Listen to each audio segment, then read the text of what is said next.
What is the greatest song of all time, Oh, objectively speaking? the greatest song of all time. I suppose that Yeah. could change moment to moment, day to day. But if you were forced to answer for this particular moment in your life, that's something that pops to mind. This could be both philosophically, this could be technically as a musician, like what you enjoy, maybe lyrics. Like for me, Mm-hmm. it's lyrics is very important. So I would Absolutely. probably, it would be, my choice would be lyrics based. I don't want to answer in terms of just technical prowess. I think technical prowess is impressive, right? It's just like, it's impressive what can be done. I wouldn't place that into the category of the greatest music ever written. Some of the classical music that's written is undeniably beautiful, but I don't want to consider that category of music either. Just because so if I was to limit the scope of this philosophical discussion to the kind of music that I listen to, probably "What's My Age Again" by Blink-182. It's just, it's a solid one. It's got, Said nobody ever. That's a good song. It's I don't even know if you're joking. No, I am joking. It's a good one, but it's yeah. I mean, Nickelback is a close second. Yeah. What's my age again? Yeah. Oh, yeah. No, I mean, it would probably, songwriting wise, I think the Beatles came pretty close to. Were they influential to you? Absolutely. Like the Beatles? Yeah. Love the Beatles. I love the Beatles. Let It Be, Yesterday.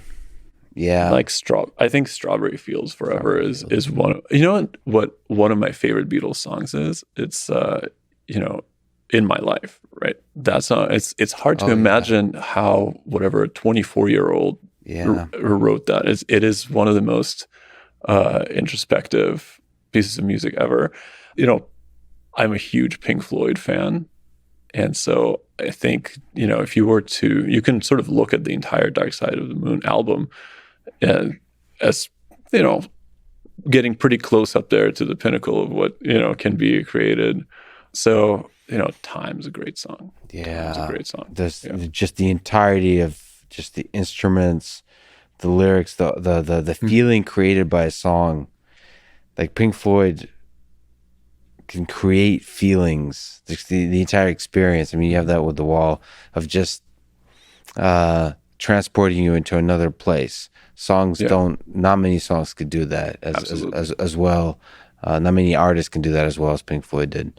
There are a lot of bands that you can kind of say, oh yeah, like if you take Blink-182, right? If you have no idea, like if you are listening to sort of that type of pop punk for the first time, it's difficult to differentiate between Blink-182 and like Sum 41 and the thousand of other like lesser known bands that all sounded, they all had that sparkling production feel. They all kind of sounded the same, right? With Pink Floyd, it's hard to find another band that you're like, well, is this one Pink Floyd? Or like, when you're listening to Pink Floyd, what you're listening to. The uniqueness, that's fascinating. In the calculation of the greatest song and the greatest band of all time, you could probably actually quantify this like scientifically. Is like how unique, if you play different songs, how well are people able to recognize whether it's this band or not? And that, that's probably a huge component to greatness. Like if the world would miss it if it was gone. Yes. So, but there's also the human story things. Like I would put Johnny Cash's cover of Hurt as one of the greatest songs of all time. And that has less to do with the song. But your interaction with it. With it, but also the full story of the human. So like, it's not just, if I just heard the song, it'd be like, okay, but if it's the full story of it, also the video component for that particular song. So like that, you can't discount the full experience of it. Absolutely. I have no confusion about not, about being, anywhere,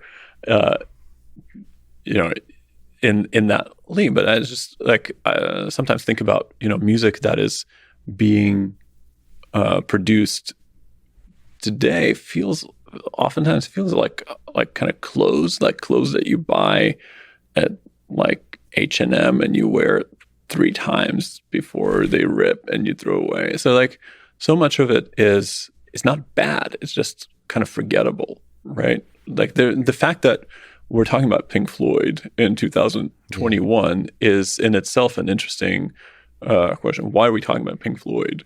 And there's something unforgettable about them, and unforgettable about the art that they created. That could be the markets that like, so Spotify's created this kind of market where the incentives for creating music that lasts is much lower because there's so much more music. Right. You just want something that shines bright for a short amount of time, makes a lot of money and moves on. And I mean, the same thing you see with the news and all those kinds of things. We're just living in a shorter and shorter like time scale in terms of our attention spans. And that, nevertheless, when we look at the long arc of history of music, perhaps there will be some songs from today that will last as much as Pink Floyd. We're just unable to see it. Yeah, just the collected works of Nickelback.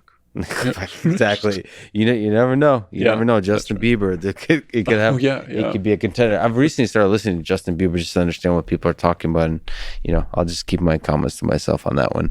It's too good to explain in the words cannot capture the greatness that is the Biebs.